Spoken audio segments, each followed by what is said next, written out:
Sungguh-sungguh Allah sangat ridho ketika seorang hamba itu makan, makan ketika sesuap nasi dia muji Allah, ketika minum seteguk nasi dia muji Allah. Itu kalau orang diridhoni Allah itu wali betul. Itu untuk jadi wali itu gampang. Kamu makan ridho, kamu nginjak buminya Allah ridho seneng, kamu hidup keseharian aman seneng. Nah ini supaya sampean kita semua ngaji betapa panduan Rasulullah untuk menggapai ridho Allah itu banyak yang keseharian sekali. Saking kesehariannya banyak dalam hadis dan itu sahih. Nabi menyebut hal-hal yang keseharian. Hatta ma tas'alu fi imra'atika, kamu punya uang kemudian istri kamu bisa makan itu ibadah. Bahkan sebagian ibadah itu dicontohkan Nabi yang akhirnya diprotes sahabat. Yaitu wa fi buti ahadikum sedekah, kamu menggauli istri kamu itu ya sedekah. Sampai sahabat bilang yang benar ya Rasulullah. Ayati ahaduna syahwatahu wa huwa lahu ajrun. Masa urusan biologis, urusan syahwat kemudian dia dapat pahala. Nabi menjawab, alai salawadu'aha fi haramin akana alaihi wisrun. Bagaimana kalau dia meletakkan ke yang tidak benar itu kan dosa. Nah, hal-hal seperti ini yang saya ingin teman-teman semua lah, semua. Saya juga agak ingin ngaji demi Anda juga agak ingin. Itu dosa sekali ngaji kok pesanan kelompok tertentu itu enggak boleh. Islam itu untuk semua. Jadi ya cuma karena di depan saya jenengan ya seakan-akan jenengan korbannya. Itu ada ilmunya dalam usul fikih itu. Jadi orang itu harus ngaji usul fikih. Nama yang disebut, mungkin Mas Sufyan masih ingat zaman ngaji usul fikih. Nama yang disebut itu tidak jaminan sebagai prioritas perintah. Jadi misalnya gini, kebetulan yang di depan Nabi itu Abu Dzar. Nabi ya bilang, ya Abu Dzarin ini uhibbuka misalnya, atau ya Mu'ad ini uhibbuka, atau ya Abu Hurairah ini uhibbuka misalnya. Banyaklah riwayat yang Nabi nyebut ya Abu Dzarin, ya Mu'ad, ya Abu Hurairah. Kemudian misalnya Nabi meneruskan khitab, ini uhibbuka, saya mencintai kamu, fakul dubur sholatin, atau sebagian riwayat disebut fala tada'an la dubura kulli sholatin, Allahumma inni ala dzikrika wa syukrika wa husni ibadatik. Saya mencintai kamu, siapa saja. Mu'ad bisa, Abu Dzar bisa siapa? Saya mencintai kamu, mohon kalau habis sholat kamu jangan lupa wiridan Allahumma a'inni ala dzikrika wa syukrika wa husni ibadatik. Ya Allah, tolong kami permudah supaya mudah ingat engkau. Anda tidak bisa mentang-mentang, wong nama saya Parmin, nama saya Purnomo, itu yang diperintahkan Mu'ad misalnya. Jadi yang disebut satu, tapi khitab itu untuk siapa saja. Saya teruskan. Jadi saya mohon semua kita melakukan kebaikan itu kalau dalam kaidah fikih disebut al yakin la yuzalu bisyak. Banyak kebaikan yang kebenarannya itu 100%. Tidak punya efek samping ke pihak lain, ke kelompok lain, ke komunitas lain. Itu tadi misalnya Anda makan dan itu murah sekali, hanya butuh satu piring. Setiap punyaan kamu muji Allah, setiap minum kamu muji Allah. Itu redaksinya Rasulullah SAW disebut Allah sangat ridho ketika seorang hamba makan, kemudian dia memuji Allah. Atau minum, kemudian dia muji Allah. Logikanya gampang, negara seperti ini yang kamu harapkan bentuknya kayak apa, mertua, ipar, komunitas, tetangga. Itu nyata terjadi itu kan belum pasti. Sementara yang mesti terjadi adalah kamu butuh makan, kalau tidak mati. Butuh minum, kalau tidak mati. Butuh bumi yang nyaman ditempati, kalau tidak kita juga mati. Sebab itu Allah kalau menyebut nikmatnya itu hal-hal yang keseharian. Alladzi at'amahum min ju'. Allah itu siapa? Allah itu yang menciptakan kamu bisa makan. Tidak berlebihan. Allah itu yang menciptakan kondisi sosial itu ideal. Zaman Nabi itu ya ada orang munafik. Orang-orang pilihan Allah itu juga diuji orang sekelilingnya yang macam-macam. Semua diuji sesuai konteks zaman dan waktu. Nah, tapi ada ibadah-ibadah yang selalu disarankan Nabi. Sampai Nabi itu pernah ditanya, ayul Islam ya khairun ya Rasulullah, Islam terbaik itu gimana? Jawaban Nabi itu unik. It'amut to'am. Islam terbaik itu ya makan-makan, santai-santai. Ketika Allah menyebut beberapa kebaikan, falak tahamal aqobah wa ma adrokan apa? Mal aqobah. Terusannya apa? Fakku raqobah. Terusannya apa? Au it'amun fi yaumin di masubah. Ya, atau acara makan-makan itu juga Islam. Kenapa? Ya bayangkan kalau tidak ada makanan, kita mati kan?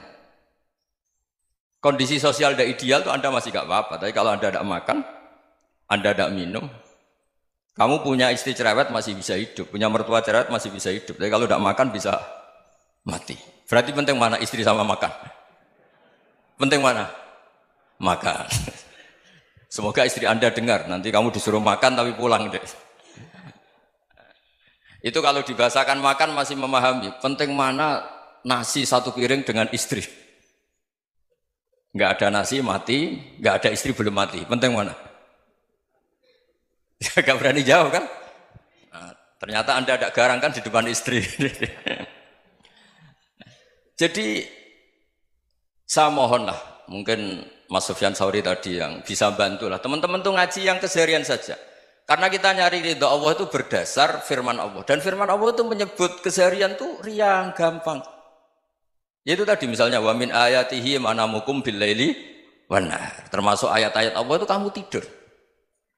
Maka dulu itu ada guyonan, ada tokoh Mu'tazilah, kelompok dalam Islam yang berpikir manusia itu bisa menentukan ikhtiarnya sendiri. Karena saya bisa duduk, ingin berdiri, berdiri. Karena kelompok ini nggak terima kalau semua kehendak Allah, nanti bagaimana kalau semua kehendak Allah kok ada hisab ya, ada sanksi.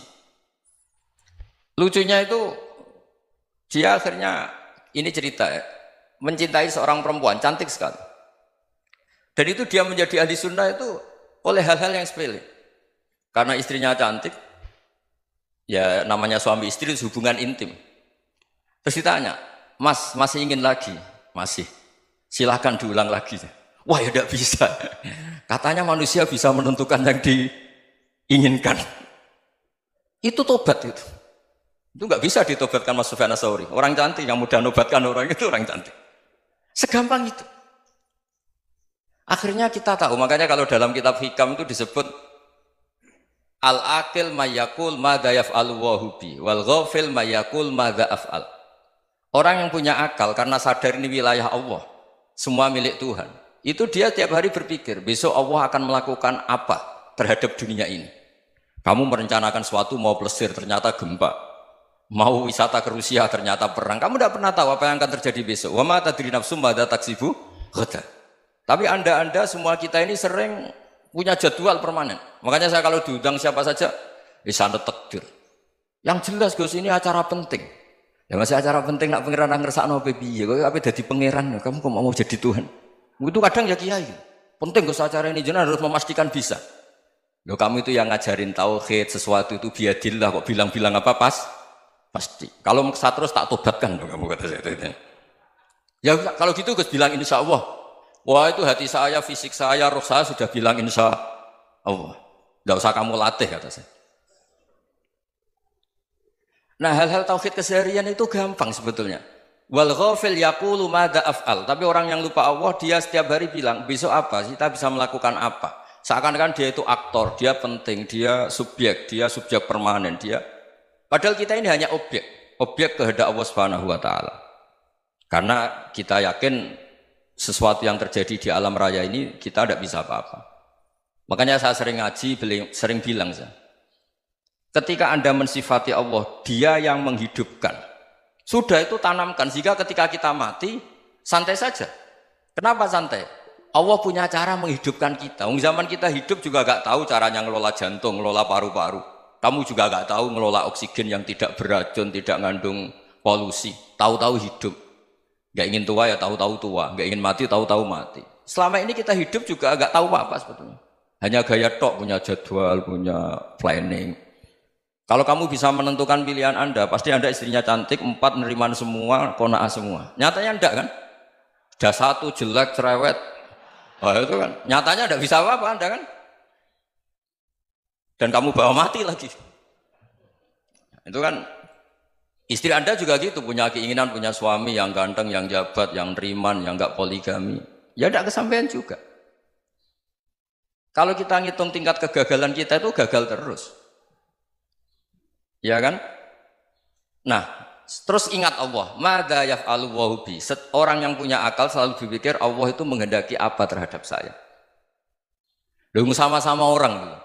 Ngelihat orang yang serius, itu kata Anda itu pemikir berat, serius. Senang punya tokoh yang merengut tuh, karena kamu anggap serius. Tapi sebagian orang anggap orang yang serius itu wong merengut, wong masam, wong muka kok ditekuk. Jadi sama itu hati ya muqallibal qulub tsabbit qalbi ala dinik, karena kita enggak tahu cara berpikir kita tentang orang lain, tentang sekeliling kita. Misalnya kita orang baik yang jenis ngrumat fakir miskin. Ada orang bangun masjid mewah itu janggal. Apa artinya masjid mewah kalau banyak orang kelaparan? Tapi kalau yang jenis pendidikan apa artinya masjid mewah kalau tidak bisa ngaji? Nanti yang jenis infrastruktur apa artinya ini kalau semuanya punya sudut pandang yang berbeda-beda. Dan Islam mengapresiasi semua kebaikan. Tapi katakan semua kebaikan itu adalah kehendak Allah Subhanahu wa taala. Karena apapun baik Anda itu pakai fasilitas yang diberikan oleh Allah Subhanahu wa taala. Sehingga ini yang disebut qulillah tsumma darhum fi khawdihim yal'abun. Ya kembali tadi ke tema-tema bahwa keseharian Anda ini sudah Islami. Saat Anda tidak bisa melakukan apa saja. Saya sering ada jenazah, biasanya kalau tetangga meninggal saya sering disuruh ngelepas. Saya bilang orang ini baik. Karena sering ngelamun di rumah, sering nganggur di rumah. Ditanya sama anaknya, kenapa Gus nganggur baik? Ya kalau dia nganggur artinya juga agak berbuat sesuatu yang maksiat kan? Ya kan? Orang nganggur di rumahnya ya tidak bunuh orang, tidak maling, tidak korupsi, ya namanya nganggur di rumah. Lah cuma istri cara pandang nganggur gak menghasilkan uang itu. Tapi juga gak menghasilkan kriminal kan? Jadi sebenarnya Islam itu cara, makanya kalau sampai ngaji usul fikih itu ada kitab usul fikih namanya Lubul Usul, itu terkenal sekali di pesantren itu. Itu kalau ngapresiasi keseharian itu luar biasa. Izma min mubahin illa wa yatahaqqaqu bihi tarku haramimma. Karena keseharian yang mubah saat Anda lakukan itu ada kehebatan yang luar biasa, yaitu meninggalkan haram. Makanya dulu banyak orang-orang alim ketemu temannya itu guyon sampai semalaman. Itu biasanya yang semangat Islam itu kiai kok tidak tahajud, kiai kok tidak witir. Orang yang sedang mapan uangnya banyak, malam itu tidak kelayaban itu sudah luar biasa. Melawan nafsu supaya tidak maksiat itu sudah luar biasa. Supaya lupa guyon sama temannya semalaman sampai subuh. Gejolak-gejolokan ngenang zaman miskin, zaman kuliah nggak jelas, zaman apa. Melihatnya jangan tarkut tahajud. Seperti ini meninggalkan tahajud, tapi meninggalnya ini talkul muharramat. Jadi kayak apa hebatnya? Sehingga Imam Ghazali punya riwayat yang agak unik. Hatta takuna ibadatu akhiri hadil ummah iku an-naum. Sehingga suatu saat ibadah terbaik umat ini itu tidur. Itu kan riwayat kontroversi. Ketika Imam Ghazali tanya, kenapa iya? Kenapa kamu mulai keluar dari rumah itu sudah banyak maksiat? Melihat perempuan yang enggak mahram, melihat fenomena. Tapi kalau kamu tidur itu enggak melihat apa-apa. Tapi juga kamu jangan nganggap tidur itu ibadah betul. Saatnya melakukan fardu ain malah masih tidur.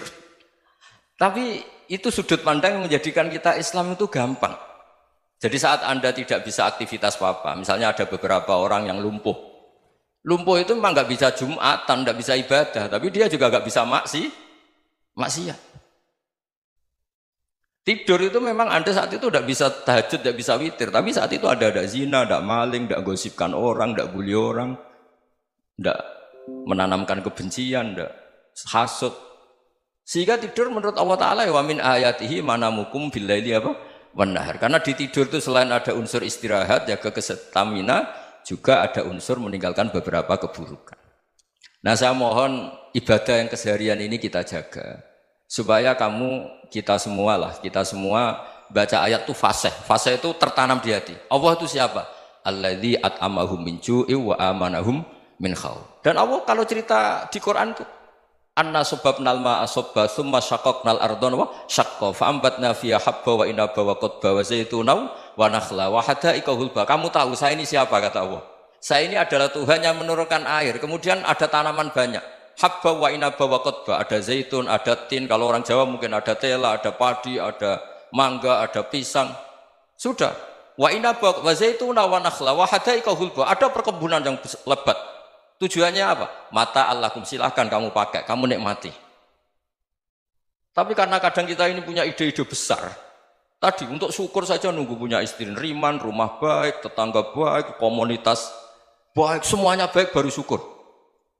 Lama-lama nanti ada di surga, syukurnya nunggu surga paling kelas A. Itu sudah ada yang menghuni Rasulullah, kamu nggak boleh di situ. Masa untuk syukur saja? Repotnya Masya Allah. Jadi mohonlah Quran yang kalau Anda hafalkan juz sama itu kan ada ayat-ayat yang kayak tadi.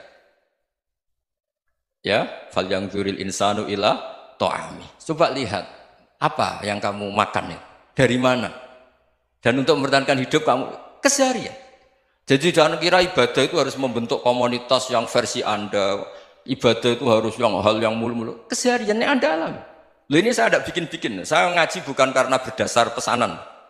Itu ayat yang saya baca kan betul ada ayatnya kan. Fal yang dzuril insanu ila ta'ami. Anna soba benal ma'ah soba. Thumma syaqaqnal ardo syaqqa. Fa'ambasna fiha habba wa inabau wa qadba wa zaitunaw wa nakhla wa hadaika ghulba. Terusannya apa? Mata'al lakum. Silakan kamu nikmati. Mata itu silakan kamu nikmati. Ya kayak sampean dikasih hidangan ya makan. Ya sudah makan. Habis makan ya minum. Habis itu ngantuk ya tidur. Ya sudah normal-normal saja. Kayak apa indahnya Islam. Tapi Anda mencari Islam yang gimana lagi? Nah itu yang diajarkan guru-guru kita, diajarkan sanad kita sampai Wali Songo, sampai Rasulullah SAW. Bahwa pada akhirnya ada jihad, ada perang. Itu dulu memang perang, bukan membunuh. Beda. Dulu kita dijajah Belanda ya perang, dan itu normal karena kita dijajah. Jadi ketika orang lain ingin baik sama kita, wa in ahadum minal musyrikin astajaroka ya fajirhu hatta yasma'a kalam Allah. Kalau mereka ingin baik ya kita baik. Makanya ada istilah musta'man, mu'ahad. Kalau mereka ingin damai, berdampingan dengan kemajmukan ya itu yang lebih baik. Karena memang Islam menghormati proses perdamaian. Wa in janahu lis-salmi ya fajnah lah. Kalau ingin damai ya kita harus